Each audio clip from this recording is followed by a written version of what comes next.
Hi everyone, welcome back to the Sports Breakdown once again. So today we have to do the England versus West Indies 2020 review. So far, the first three 2020, since there's five 2020 matches that's going on in the series so far, and then plus we are going to do a India versus West Indies ODI squad analysis as well, both the teams. Plus we are going to see, mainly because Aaron from the Cricket Connoisseur, he's a English fan, will be going through England's under 19 performance so far. Plus his most impressive players so far in the under 19 World Cup. So thank you so much, Aaron from the Cricket Connoisseur and from the Cricket County podcast, joining us once again to the Sports Breakdown.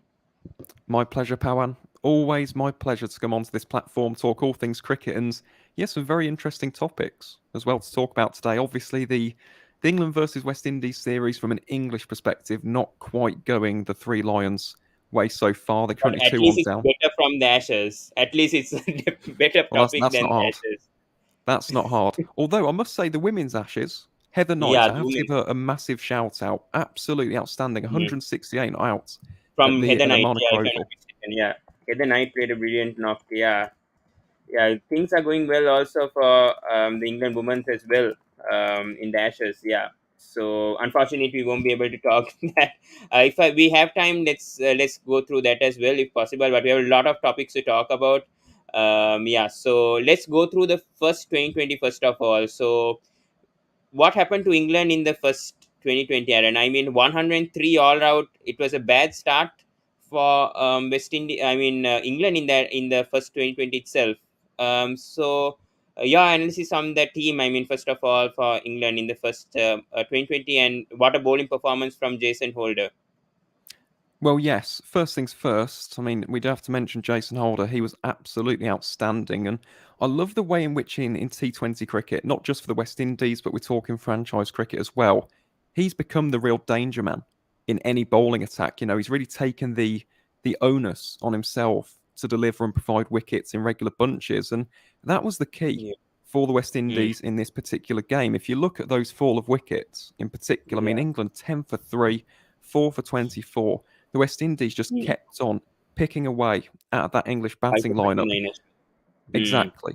Great. And that meant that England, a team which usually score very, very highly, just could not get any momentum whatsoever.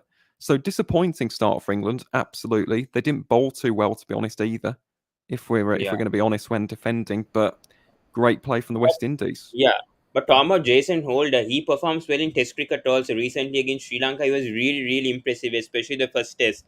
I mean, he was a standout player for West Indies, and for him to play all three formats really consistently, even in franchise cricket, he does well. Even in 2020 internationals, he does well. I mean, after his captaincy was removed, do you see like a sort of a difference in Jason Holder as a player? I mean, especially as a bowler also. I mean, he's improved vastly as a bowler, even though he scored, I think, back in 2019, if I'm not mistaken, he scored double century against England Against in West England, Indies.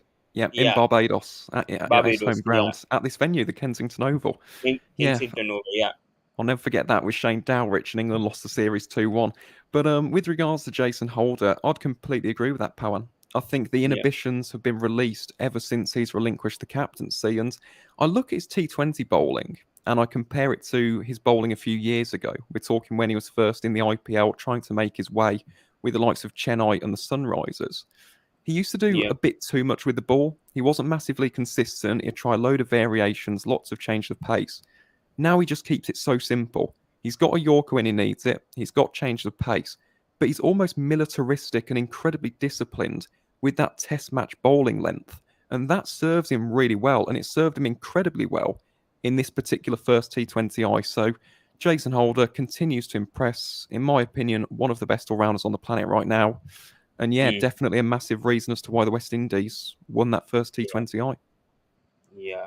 And talking about the England batting, not much to go through, but any issues? I mean, I mean, Chris Jordan and Adil Rashid only scored the runs for England in the first 2020, and none of the top six. I really don't know what happened in the first 2020 for England. But your thoughts? What I mean, were they not prepared for the conditions in West Indies for the first 2020, or were West Indies bowlers just too good, or was their execution a bit bad?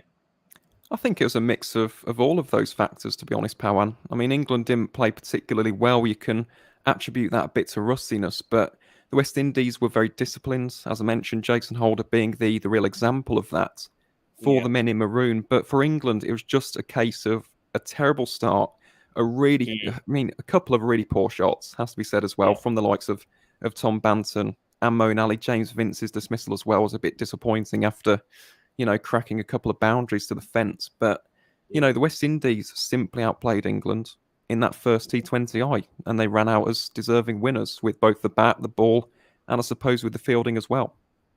Did you expect anything from the England bowlers? I mean, they only had 103 runs to defend. I mean, 104 to win. I mean, West Indies. The tactics used by Morgan. I mean, Saqib Mahmood. We saw how good he was for the Big Bash League. He made a immediate impact in his first match for Sydney Thunder. He picked up 3 or 4 wickets, if I'm not Four mistaken. Made wickets. a Yeah. huge impact. Yeah. So did you expect something like from Saqib Mahmood or even a Chris Jordan who's very experienced? I mean, somehow to get more wickets at least and make things interesting in this match. So your thoughts on that, on the bowlers, because It, with how West Indies replied to that 103. it was tough, to be honest, because Brandon King and Shea Hope, they almost played that. It was almost like a one-day kind of innings because 104 to win, there's no scoreboard pressure at all. You've got 120 balls to chase down 104, and to be honest, the surface was pretty good, as we've seen in the second and third T20Is as well. It's a good batting surface at the Kensington Oval. I think the average there since 2012 is around about 164 runs. So for me Yeah. personally, I think it was always going to be difficult for England, always going to be an uphill battle, but the West Indies batted tremendously well. And in terms of the real key player for the men in maroon in that first game, it was Brandon King. He was absolutely brilliant. He did play a little bit within Mm, himself. He wasn't as yeah. expansive as we've seen him for Guyana in the CPL Mm, or indeed for the West Indies in the past, but a really mature, well measured, well, it's just a very, very nicely put together innings from Brandon mm. King, the Jamaican Because opener. So he always is very consistent in the CPL as well and never gets a chance because of how the other players, especially Evan Lewis, I think he's not in this tour, and then he's Chris injured. Gale, they always occupied the opening slot, and Brandon King never gets opportunity. No, that's a good point. But then again, look at the West Indies Yeah. and look who the players have had over the years: Chris Gale, Mm, Evan Lewis, yeah. the Spiceman, Yeah. Andre Fletcher, Johnson True. Charles as well, and now they've got the Yeah. likes of Shea Hope, Carl Mayers in there as well.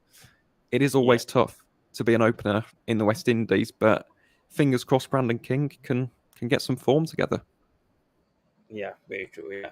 So let's go to the second 2020. I mean, there's nothing much to talk about this game. It was, I mean, this game was an easy win for West Indies, but the second was a real thriller. It was a really, really good match, It and shouldn't have that's been what though. we wanted to watch. It shouldn't have been though, because England were in complete control heading into those last five overs. We had 73 runs to defend. Okay, I Yeah. mean they were, I Yeah. think, what, 97 for seven or 87 for seven. I believe they were. I Mm. think they were Yes. 97 for Yes. seven in the Yeah. 15th Yeah. in the 15th over. Someone's- England had 73 runs to play with in those final five, and we Mm. conceded 72. Like, that's Wow. just not good enough. Yeah. And again, this is an Achilles heel. We saw this against New Zealand.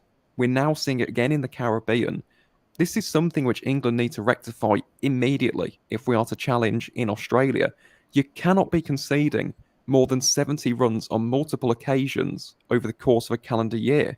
And for some Mm. reason, yes, I can understand maybe a bit of complacency came into it because we were into the tail, with the likes of Mario Shepherd and Akil Hussain at the crease. But you're professional cricketers. You need to be on it from ball one all the way until the very end because Akil Hussain and Shepherd almost brought the West Indies back into it. There was one run is all that separated England from a super over and potentially, Yeah. however that Yeah. would have gone, could have been 2-0 down. So things to learn for England, but to Akil Mm. Hussain and Romario Shepherd, Very fair true. play. I thought they were absolutely outstanding. Yeah. And talk about the England batting. I mean, Moeen Ali had a brilliant. I mean, batting at number 4. He's retired from Test cricket, concentrating on 2020 and 50 over. Scored a 31, but impressive from the openers. I mean, Jason Roy, Tom Benton coming. I mean, scoring runs in the second 2020 compared the first. I mean, they set a platform. I mean, a 36 at least run platform. But yeah, your thoughts on Jason Roy and Tom Benton, the openers in this innings? They look good. Simple as that, Pawan. Much better than that first T20 I must say, although England, it just didn't go for them on that occasion, and it does happen from time to time, but they looked a lot better. Jason Roy, in particular, was Mm. producing some massive shots. We're talking Yeah. ones which were almost 100 metres at times. In Okay. fact, I think one of them exceeded 95 or 96 metres. It was a staggering six for Mm. Jason Roy. The only thing with Tom Banton, and in fact, I'm not sure whether he would have seen much from in the LPL, Pawan, IPL, yeah. Yeah. but he didn't have a great time for Colombo, did he? No, he didn't. Because he And was the struggling. I think as an opener, I think he was batting at number three. He wasn't much use. I mean, he really didn't adapt in the conditions compared to Tom Kohler. Cadmo, who's doing really well. I mean, even in the Abu Dhabi, even in the LPL, I was surprised he wasn't picked in the 2020 squad yet. With how, I mean, he's playing currently for PSL. He still needs time to adapt. But I think Tom Kohler Cadmo could be a could go higher than Tom Benton. Even I feel like in the IPL as well, in the IPL auctions with how he's performing. So very surprised that he wasn't picked in this 2020 tour. But the Tom only thing Benton, I was very surprised with his form. I mean, recently, I mean, even in the Big Bash, I think he wasn't given a contract for Brisbane Heat, if I'm not mistaken, because of his form. I think back in 2019-20, he didn't have a good season, and because of he wasn't picked for the Big Bash, I think he went and played for the LPL, if I'm not mistaken. About Tom Benton. I'm not quite sure actually. I think he might have opted out of the Big Bash, although I might be wrong with that, to be honest. But Yeah, I think the Brisbane Heat would have wanted him back, and considering how they did in the tournament in the end, they probably could have done with his services. But when it comes to Tom Banton, I will say this: I was a bit surprised that he was opening above Phil Salt, because if you look yeah, at Phil Salt, he's almost been the opposite in 2021.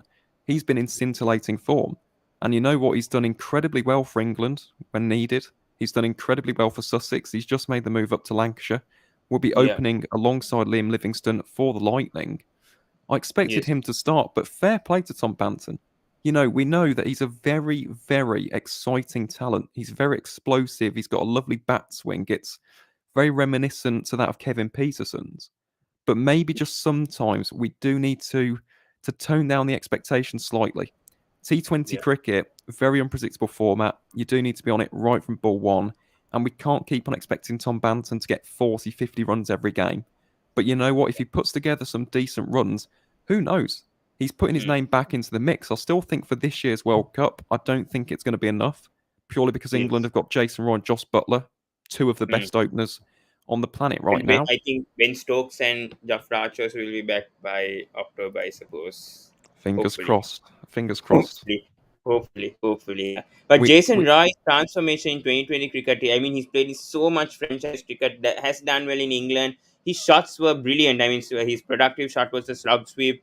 Yeah, what inning, I mean, even though he couldn't score a half century, still we saw some sort of a blitz from Jason Roy. I mean, compared to the first 2020, there's England showed some positivity at least. I mean, batting first. Oh yeah, they did. And they executed. That's the difference. And that's why T20 is such an unpredictable format. Because you do have games where you score 103 runs and then the next one you score 170. That's Mm. just the nature of the beast in Yeah, T20 cricket. But much, much better from J Roy. He's a fantastic opener to watch. I love watching him when he's in this destructive form and in full rhythm with full confidence. He is one of the best openers on the planet, in my view. mm. And what are your thoughts on Akil Hussain? I mean, he will talk about his innings later, but his bowling also is really good. Left arm spinner. I mean, he got one wicket. I mean, five economy. He batted really well. So, your thoughts overall on Akil Hussain and his transformation? I mean, Fabian Allen, meanwhile, went for 50 runs and only I got two wickets, but he went for 50 runs and was really poor. I mean, conceded so much runs, and Romario Shepherd also was nowhere. So, thoughts on the West Indian bowling? Could they have done better? I mean, restrict England to maybe a 140, 150 like the first 2020 they bowled them out for 103. It's a bit difficult, to be honest, because in that second T20, I think England found their mojo, whereas in that first one, that was completely uncharacteristic of England. As I mentioned beforehand, this Kensington Oval surface has been good for batting, and we saw that in the third T20 as well, as we'll Yeah, get onto with the yeah, conversation about Pooran and Powell. But yeah, no, I think it was a little bit inconsistent. At times they did lose the radar, but just mentioning Akil Hussain, how mm, impressive is this guy? He's a yeah, really shrewd economic left arm off spinner. He's an energetic man in the field. He almost took an absolute blinder in that And third I think in the T20 as 2020 well. World Cup, in the 2020 World Cup, I can't forget that catch off his bowling. He got a really, Oh really yeah. good catch. Yeah, one of the best in the tournament. Well, Yeah, he is. his He's a feet are fantastic electric. fielder. Yeah. Most certainly is. And then again, he can also he's proven his proficiency with bats. So Akil Hussain has gone from being a prospect in the West Indies and the Caribbean region to being a nailed-on starter. He's been so impressive. I think all the way back to the Bangladesh tour last year, he was impressive there. So for me, Akil Hussain, he's going to be a very, very important part of the West Indies team, not just heading into India, of course, in this Yeah. upcoming month. But I'm thinking Yes. ahead to the future, 2024, the tournament is being held, the World Cup, the T20 World Cup, this is being held Yeah. in the Caribbean region on his Mm. home wicket. So watch out for him. You know, he's the definition of a three-dimensional player, can bat, can bowl, can field. Remember Mm. the name, Akil Hussain. Yeah, for sure. Yeah. When you talk about the England death bowling, and before we came on, I mean, live, I mean, we were talking about the England death bowling, especially in the second 2020. What happened? I mean, series, I mean, there was seven, I mean, 8 for 98, and this partnership between Romario Shepherd and Akil Hussain, they couldn't even stop, I mean, the England bowling, I mean, the England bowlers, they were so close to winning this match easily, but instead they won by 1 run. What happened to the England bowlers in this match? Completely lost the radar. That's what it was. And again, this has been an issue with England now for the past couple of years. When you look at death over economy rates, England are right towards the bottom of world cricket. You know, we're not competing in that regard in comparison to a team like India, a team like Mm, Australia, just to name a true. couple, or New Zealand. England are Yeah. well down there. And if you look, I think we conceded 57 runs against New Zealand in the last 4 overs of that semi-final. We've Mm. conceded 72 in the last Only five two overs last 5 overs. Yeah. of this This is one. It's concerning right now. it is a concern, and the problem is when you look at England, I think Tamar Mills is nailed on for Australia because he's done well in the Big Bash before. He's an excellent death bowler. We know exactly Yeah. what he's True. capable of, and he's got an excellent Yorker. The I agree. problem for me is does he have a partner? Now, Rhys Topley in this game, I must admit, was absolutely outstanding. Had a great run out, figures of 1 for 18 from 4 overs. And his last over, which was the 19th over, I think went for 7 or 8 runs, and that was the key for England. That won us the Mm. match. So Rhys Topley Mm. is a potential. He's a left armer, a bit like Tamal Reese. He's a lot taller though, so extracts Yeah. a bit more bounce. Yeah. The only issue with Reese has been injuries. Can he stay on the field? Can he stay fit? So hopefully, fingers crossed he can. But you look at Chris Jordan as well, and Chris Jordan's form has been incredibly, incredibly worrying. You know, Yeah. ever since Yes. 2020, his averages have skyrocketed in completely the wrong direction. And the thing that I don't Mm. understand with CJ, one of the Yes. things that, in my view, always made him such a potent death bowler was his Yorker. And for some Mm. reason, it's gone completely out of his game. He always goes to the slow ball and the cutter. I just Yeah. wonder And if someone in that England camp could have a word with him and just say, Chris, let's just work on it again. Because I think he just needs that in the Arsenal. It's getting a little bit too predictable for me. yeah, very true. Yeah. Unfortunately, you can't send the link, Madhur, because of the time slot that we have. But I'm also, I mean, clueless why David Willie's not playing in this 2022. He's playing in the PSL, but instead of Sakib Mahmood, I mean, another fast bowler, why is David Willie not considered in this 2020 tour?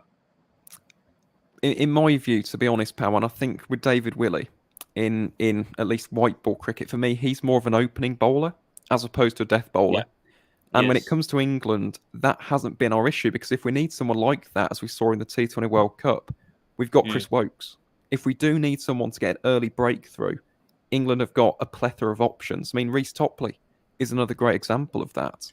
The issue is the death bowling. Now, someone in this series who I'd love to see tonight, because we're recording this on the day of the fourth T20, Yeah. is David Payne from Gloucestershire. And someone Yeah. else who didn't make the Mm. squad, and I'm absolutely shocked that England have never given this guy a chance, is Benny Howell. Benny Yeah. Howell is one of the best death bowlers in England. And again, we talk Yes. about variations, we talk about tricks in the book. I think He's got absolutely he's playing in everything. the BPL. I think he's playing in the BPL and he's having a fantastic season if I'm not mistaken, because I just did a BPL review this Wednesday and I was checking on this Benny Howell, and he's been good with the bat and he's good with the ball as well. A terrific all rounder right now. I'm really surprised why he's not considered for the England tour right now. I mean England tour right now, with how he's performing in subcontinental conditions. I'm really impressed with Benny Howell. He's an excellent bowler. I mean, the guy. We need to get him on the podcast. To be fair, to check whether or not this is true. But Yeah, apparently, he's got 50 different slower balls. He's really been researching and analysing baseball to see the different positions that the pitcher uses in baseball, and he's implemented that into his cricket. So he's a very yeah, interesting character. And we talk about those cutters, the knuckleballs, the change of pace yeah, on West Indian wickets, outside of the death overs, I'm talking the middle overs as well, when well yes, executed and well disguised, and that's an issue which has plagued Chris Jordan, I think people are understanding when he's bowling them. With Benny yeah, Howell's action and his variation, it's a little bit more difficult.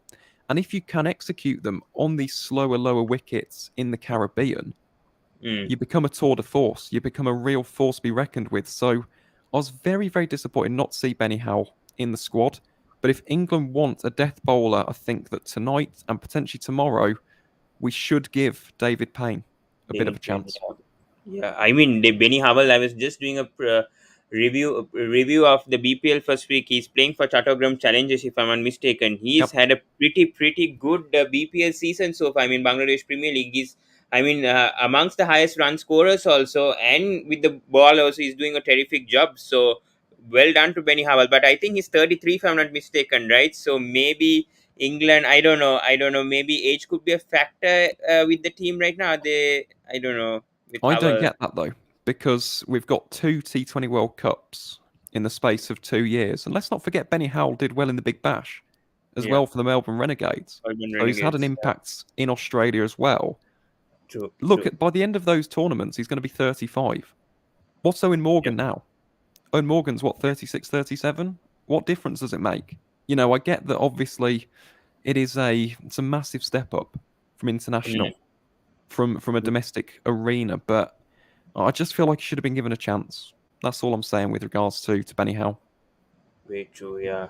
And yeah, we know Moeen Ali is a standout performer. Obviously, taking 3 wickets in the. I mean, after the power play, he was really good with the old ball, especially after the power play, getting 3 wickets for 24. And Adil Rashid, both of them did a great job, right? I mean, Aaron, and getting those 8 wickets for 98. Unfortunately, the fast bowlers couldn't back them up, but Adil Rashid and Moeen Ali, they've been a force for England, especially in the 2020 World Cup as well. Both of them, I think, they dismissed Australia for 100, I can't remember the exact score in the 2020 World Cup. But yeah, these two spinners are really good for like the past 2 or 3 years for England. I mean, the two best spinners that England have right now.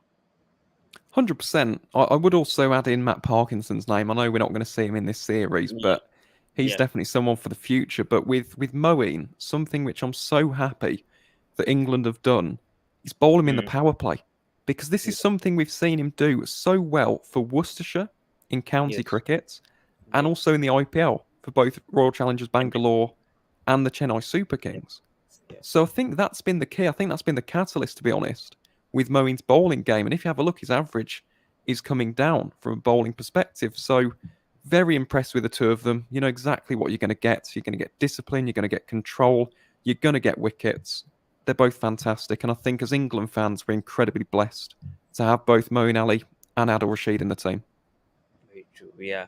And before moving to the third 2020, we have to talk about this massive 72-run partnership between Romario Shepherd and Akil Hussain, especially Romario Shepherd. I mean, the Pakistan tour, if I'm not mistaken, Pakistan, he played a blind, if I'm not mistaken, in the second or third 2020, if I'm not mistaken.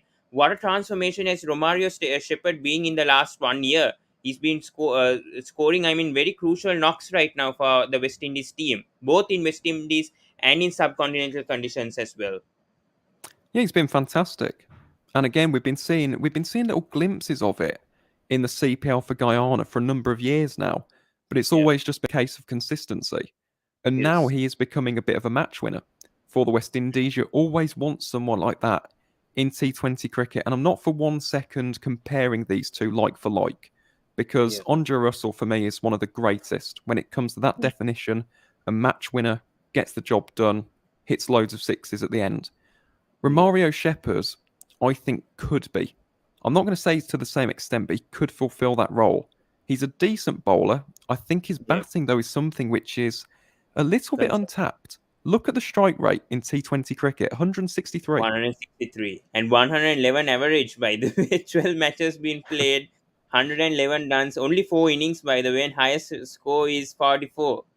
That strike rate is so good, valuable in 2020. And playing 42 2020, his strike rate is 162. So that's really, really good for a 2020 finisher, by the way. And especially Romario Shepherd. I mean, fulfilling Andre Russell's roles, I mean, right now. He is, yeah, and obviously with Andre Russell, you're never really going to fully fulfill his role because he's one of the greatest finishers in T20 history, let alone just in the Caribbean. But the thing with Romario, his batting has been absolutely fantastic. You always need a finisher, someone who's going to strike at 160. 170 Yeah. for me is the real parameter when it comes to elite bowlers. When it comes to elite finishers, sorry, I was looking at the comment. When it comes to elite Yeah. finishers.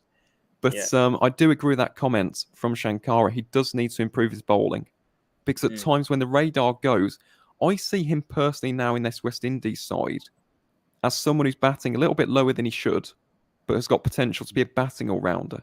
And maybe that's why his bowling has taken a bit of a back step, shall we say. But who Yeah. knows? We'll have to wait and see how it comes along.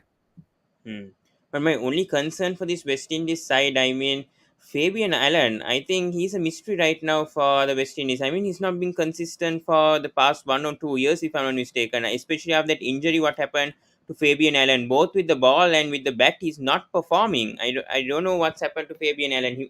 He was under the radar of a lot of IPL teams back in 2018-19, performing well for West Indies. But what has happened to Fabian Allen in recent times? That's a tough one, Pawan, because at times he has performed well. I think back to 2019, he had a decent World Cup at times. Had Yeah. that particular knock as well against Sri Lanka in Yeah. the T20I series last year. Yeah, but after that, I think at times he's inconsistent. If I'm not mistaken, at times, I mean, one innings he'll perform well, and I mean, in the next 4 or 5 innings, he doesn't actually perform well. So, yeah, but still, Fabian Allen, do you think is a question for the West Indies side, or they should persist with Fabian Allen? I would persist with him because for me, Fabian Allen, when he is on song, is the definition of a three-dimensional cricketer. He's a gun fielder. I think everybody knows that. That is his real calling card in the game of cricket. He's a handy left-arm off-spinner, and he can also hit these massive sixes when called Yeah. upon. So I would persist with him. But then again, with Fabian and Romario Shepherd, Hmm. sometimes you do see Fabian batting above him, and I do think Fabian is a more than capable batter. Yeah. Maybe at times, depending on the situation, those two could be swapped around. Very true. Yeah. So let's go on to the third 2020, and what a knock by Roman Powell. 107 just replaced Odion Smith, I think, in the third 2020, and he had a really good knock when given the opportunity. He somehow scores 100, and it was his maiden 100 as well. And I just posted a video also on Instagram, I think 3 days back, on uh, Roman Powell's innings, because it was so good to watch even. And Puran and Powell were just unstoppable in this third 2020. Your thoughts on both their knocks? Yeah. Outstanding. I've been watching Rodman Powell for years for Jamaica. I'm a Jamaica Talabars fan, for those who don't know, in the Yeah. CPL. Same. Even I'm in Jamaica Talawas as well. And Supporter. Yeah. he's been very, very good. He's been very promising at times. In fact, I'd argue in a way he's actually been a little bit like Fabian Allen at times in terms of providing these match-winning knocks, but hasn't quite found the consistency when it comes to the international level. So Yes. with Rodman, this was an outstanding innings. And look at the control percentage as well. Yeah. 72% in T20 cricket. That's pretty impressive, to be honest. Mhm. You do have to score runs. Sometimes you're going to play and miss. To have a Yeah. 72% control, that's very, very good. And some of the shots he was playing, he was taking down the Ridiculous. spinners. He was annihilating the seamers. It was a T20I batting masterclass from Rovman Powell. So I could Right. say any superlative in the English language, to be honest, Pawan, to describe it, and it might not do it justice. So well done to Rovman Yeah. Powell. Fingers crossed for West Indies fans, this can be a catalyst for him to find some form heading into the India series. And then with Nicholas Pooran, again, we know what he's capable of. We haven't Yeah. seen it You enough don't. at times for the West Indies, but when he's in that Yeah. kind of form, he's one of the best players on the planet. So fair play Yeah. to the two of them, and that was the difference between the two sides. Brilliant. Yeah. And talk about I mean, Tom Benton once again scoring runs again, 73 runs, very, very valuable in this 2020 at least. He scored a half century, got England very, very close, but unfortunately, they lost it. But yeah, I mean, Phil Salt, we need to talk Phil Salt because 57 of 24, you bat at number 6, you don't bat at your usual position, and you score a half century right now in the middle order. I don't know. I really don't know where Phil Salt will now bat in the England matches coming up because he can bat in the middle order, he can bat in the top order. So, your thoughts on Phil Salt's adaptability batting in the middle order and scoring a half century, vital half century over there with a 200 plus strike rate? Do you know what? I was thinking about this, Pawan. I was Yeah. thinking about this. Maybe that 57 and maybe Phil Salt not opening actually might have helped him out a bit. Because when you Mm, think of the English middle order, that yeah. is the place where we are missing depth. As opposed to opening batters, because you can have Jason Roy, Tom Banton, James Vince can open. Joss Butler is obviously the preferred opening partner of Jason Roy. You've got Johnny Bairstow, Moeen can open, Sam Curran can pinch hit, Phil Salt Yeah. can open. That's 8 opening options. We don't Mm, have that same depth necessarily in the middle order. That knock, and if he does well for the remainder of the series, maybe batting in that position, could maybe spark his selection for the World Cup. Because if yes. England needs someone, a backup, and not only that, he can keep as well. He keeps wicket for Yeah. Sussex. Yes. I think that could actually be the differentiator between him making the squad and not making the squad. So well played to Phil Salt. Fingers crossed he can get some runs tonight. And yeah, he's definitely someone to watch out for. Got an immense ceiling. Really, really has.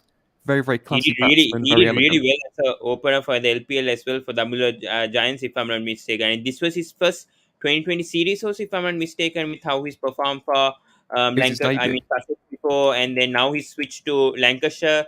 So yeah, he's been really, really performing well for. For England. I mean the county circuit. I mean the domestic circuit as well, and now getting a chance in the 2020 international matches, and he's performing well over there as well.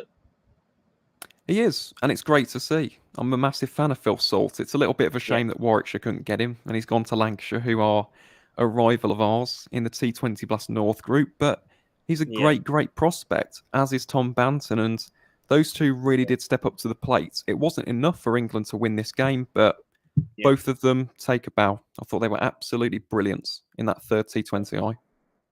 True. And Romari Shepherd, meanwhile, picked up 3 wickets, going at an economy of 14, which is not acceptable. But still, they somehow managed to defend it. Yeah, and even Roman Powell can bowl, but they only gave him 1 over. And Kieran Pollard, the captain, picks up 2 wickets, crucial wickets. I mean, from Pollard, we haven't seen much of Pollard bowling consistently. I would say he bowls, but I mean, at times he's consistent, at times he's inconsistent. But for this match, we saw that he bowled really well, and that could have been the catalyst. Him and Cottrell for England not to get that 224. 100%. And I think the real key one was Banton, because Yeah, Banton at Salt at that moment were really beginning to get England back into the contest. Got him with, was it the slower ball? I think it was. I think he yeah, deceived him a little bit with the slower ball. yes, yes, That is yes, the right dismissal. Yeah, and that was the major breakthrough, and you could tell with his celebration as well. He let out a lot of emotion. You know, it meant a lot to Corin Pollard, and there has been some talk as well in the media with regards to his future. Now, again, Mm, I'm not going to speculate on where that future lies, but that is yeah, something that the West Indies Players Association are going to sort out after the series. So this is a big end to the series for Corin Pollard. You know, if they can beat England, that might secure his future. If they don't, we'll have to wait and see what the future holds. yeah. and we have the two 2020s happening. I mean, today. I mean, tonight. I mean, in my time. I think tomorrow morning it will be 1:30 a.m. But for Aaron, it will be tonight. Do you expect England to come back and win the series? I mean, 2-1 on the line from West Indies right now. West Indies lead England 2-1. Do you expect West Indies to win this series today, or do you see a fight back from England and they're going to win the series because they lost Owen Morgan with injury right now, and Moeen Ali will be going up against Kyron Pollard. So, and but the recent issues also going on with Kyron Pollard and the West Indies board also. Do you feel that that will affect the West Indies team, or do you feel like West Indies can win this series right now? I think from this position, the West Indies are favourites. That's my personal view on this series. But with that being said, as a cricket fan, I would like to see England bounce back tonight. You know, let's have a series decider. With bilateral series in the T20I format, I'm not massively concerned about the results. If Yeah, England win, great. If the West Indies win, it's not really a massive loss. It's not like a Test series or indeed a T20 World Cup. But I true. just want to see improvements from England. So fingers crossed from a cricketing perspective. And, you know, for the neutrals as well, they can win tonight and we have something to play for tomorrow. But even Yeah. if not, I just want to see from England in particular an improvement in the death bowling. So that's all I'm expecting, to be honest. Do you make any changes like bring in, as you said, you would bring him David Payne or a Yeah, Taimal Mills instead of a Sakib Mahmood or another bowler? I would replace Chris Jordan Okay. purely because, let's say, I still think he's going to get selected, to be honest, for the T20 World Cup, but we need to check the depth of bowling. I'm not sure whether or not George Garson will get another game. He was expensive as well in his first go, but then again, the West Indies were outstanding, in particular Powell and Pooran, so I don't think it's fair to really judge George Garson on that. He can bowl at the death as well, as he's shown on multiple occasions for Sussex. I'd definitely bring in David Payne. I'd bring back Mills, and I think somebody has to replace Owen Morgan. I think maybe a Harry Brook might come back, right? I, I, Or I think, yeah, I think with the batting, England might keep that relatively similar. I think with Billings could be an option, but I'd yeah, rest him. You know, I'm surprised he's even played in this series because he's played an entire Big Bash. He's had to go yeah, from Sydney to Hobart, and now he's had to go from Hobart to Sydney to Barbados. It's ridiculous that yeah, he's even in the squad, to be honest. You know, that much travelling, it must have taken a yeah. massive toll on him. But Mm. no, I think I'd definitely play Harry Brook, 100%. So let's go to the India versus West Indies. We'll keep it short since you have to go at around 11 or 11:05. So yeah, let's go through the India versus West Indies because next week I think West Indies need to travel to India next Sunday for our ODI and 2020 series happening. So it will clash with the IPL auctions if I'm not mistaken. So that's why I think they've not kept the 12th and 13th for matches. But it starts on the 11th, on the 6th, the first ODI.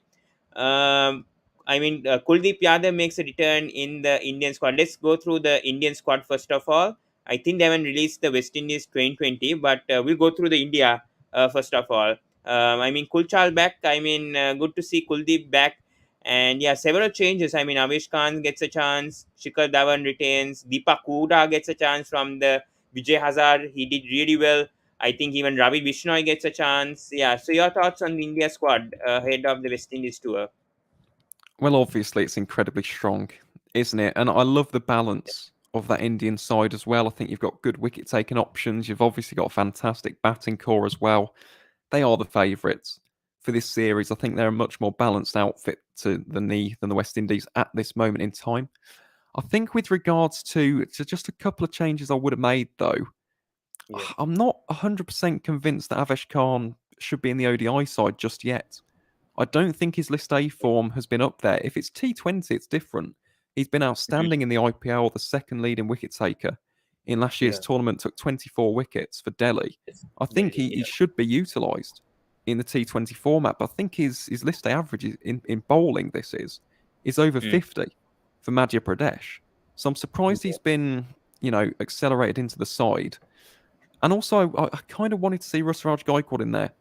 And I know he's not going to start. I completely understand that because you've got Rohit Sharma, you've got Kara Hall, you've got Shikhar Dhawan if you need.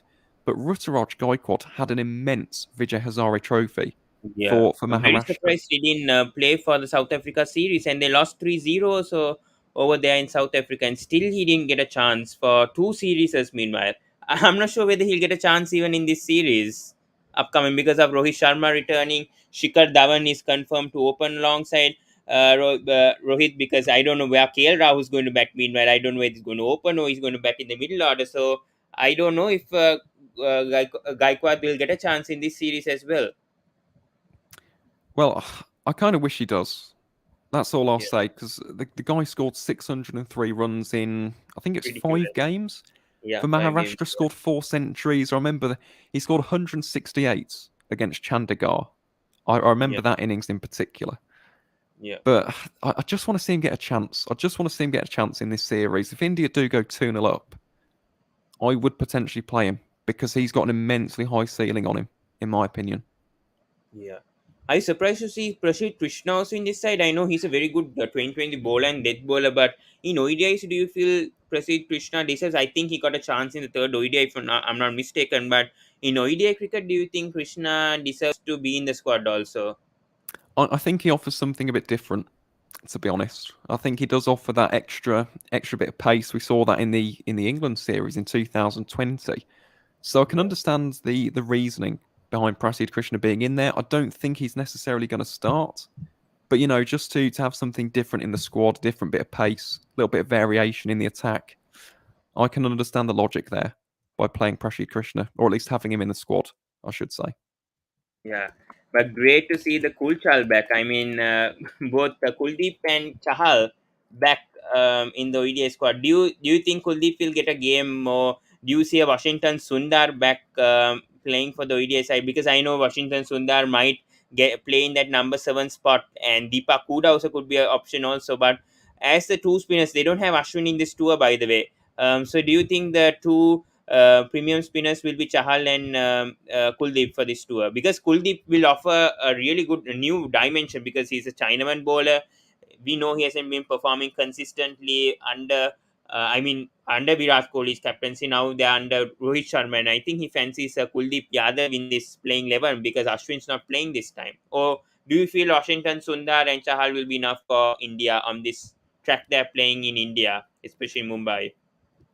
Should I answer this with my neutral cap on or with my RCB cap on? Because if I was going with the RCB one, I'd say Sundar and Chahal all day, every single day. But for me personally, I think India will want that little extra degree of batting.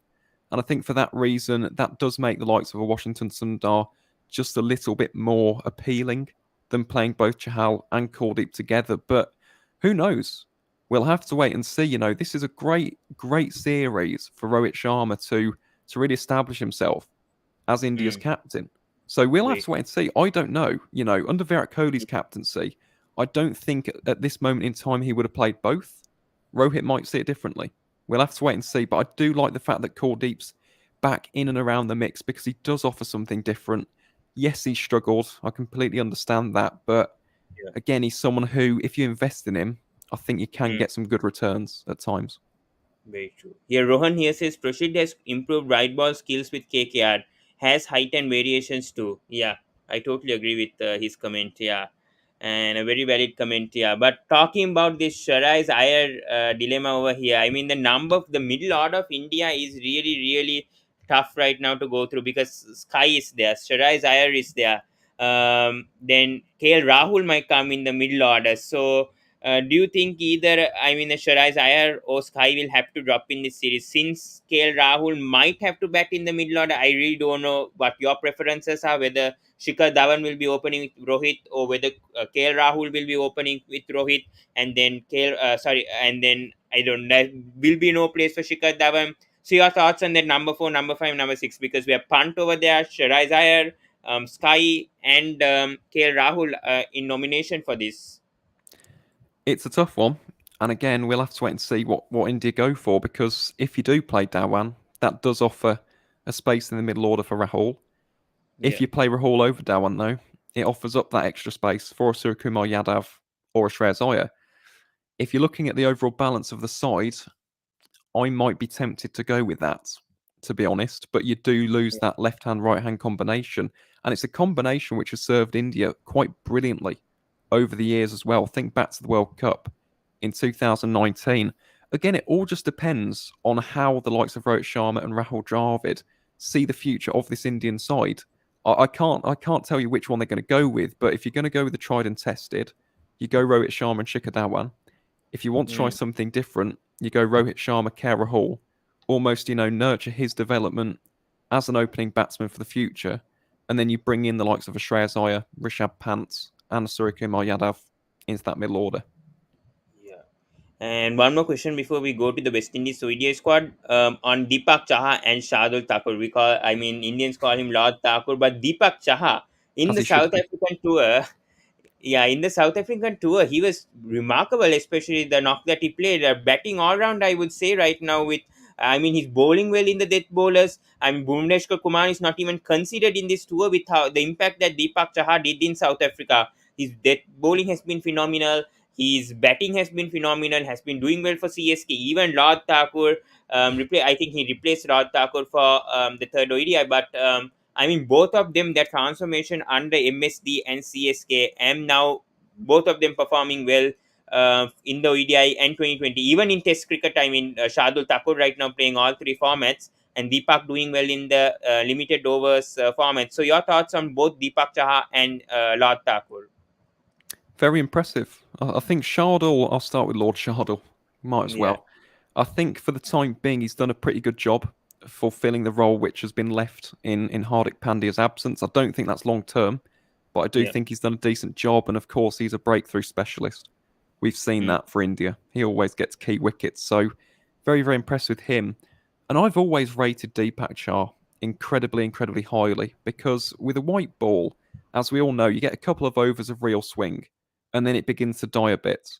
With Deepak Chahar, his seam position, his wrist position as well, is absolutely impeccable. And it allows him to swing that ball into his third and in some case even fourth overs. So he's a yeah, very, very dangerous prospect. Now, in this series, we aren't seeing Bhuvaneshwar Kumar. mm, And you do have Mohammad Siraj, though. Siraj is also a very good swinger of a white ball. I think yeah, that will be key for India. Who knows? We could see both of those two bowling together. There's no Jasprit Bumrah. So yeah, imagine a Deepak Chahar with with um with Mohammad Siraj opening the bowling. You got the ball swinging all over the place, and you got mm, Thakur as the breakthrough specialist. I think that'd be quite a good mix, to be honest, for the men in blue. yeah. So let's quickly go through the West Indies squad immediately and then go through England under 19, just 5 minutes. So yeah, I'll just take 5 minutes for both this. We'll just talk West Indies very briefly since in India, I think it's similar. We have Shamar Brooks coming back, Bonner is there. Yeah, similar to the 2020, but a few changes. I would say Kemar Roach comes back for a return. Kemar Roach, I think for 2 or 3 years he's been absent Since in the ODI 2018. circuit, if I'm not mistaken. Yeah. So yes, West Indies inclusion of Kemar Roach. Are you surprised, or do you think this is a good call for experienced bowler like Kemar Roach to be back in the West Indies playing 11?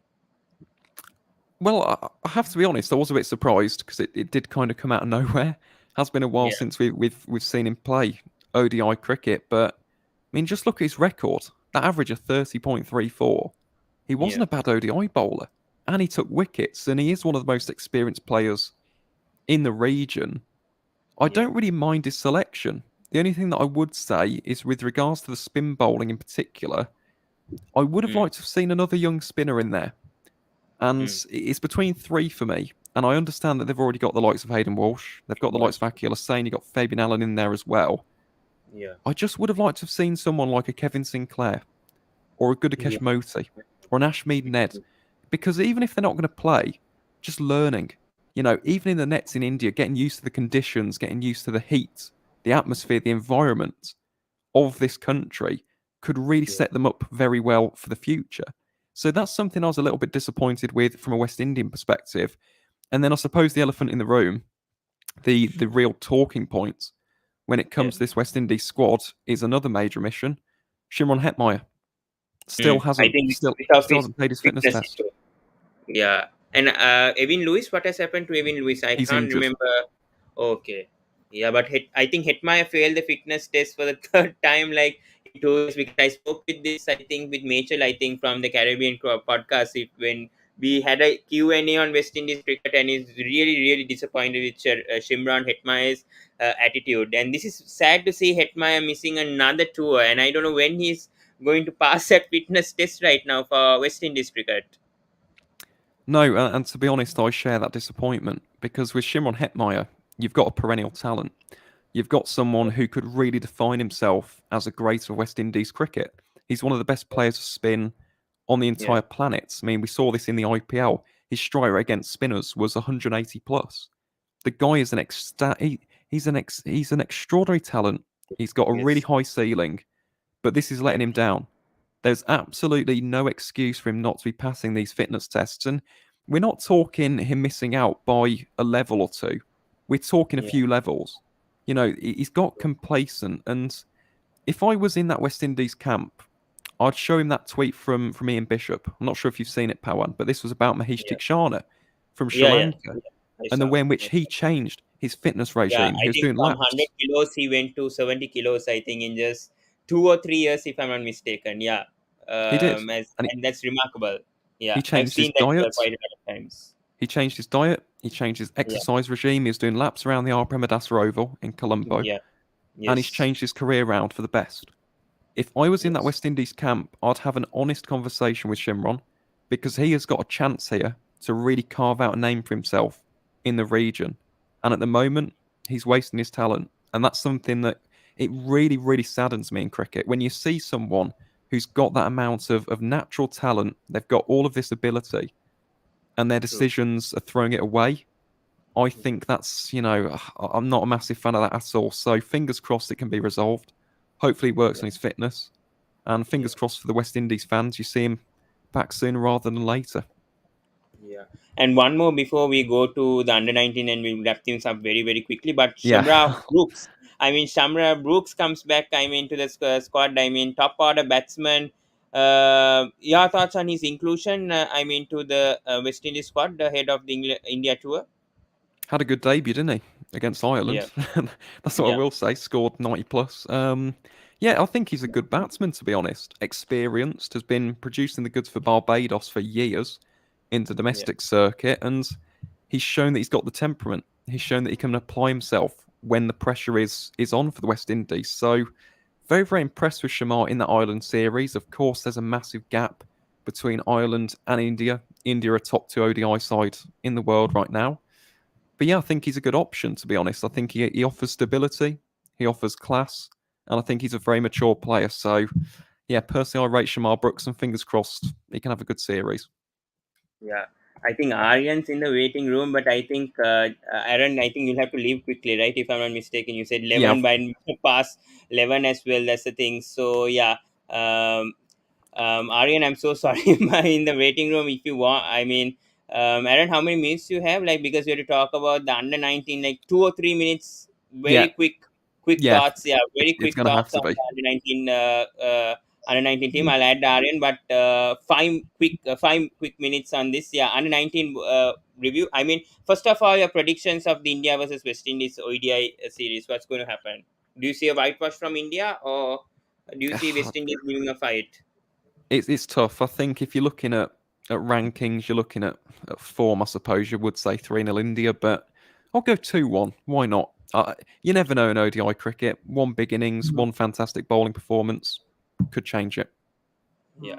Arin, your thoughts also on the India versus West Uh, Indies? You think India will dominate, or you see West Indies no, fighting? India won't dominate.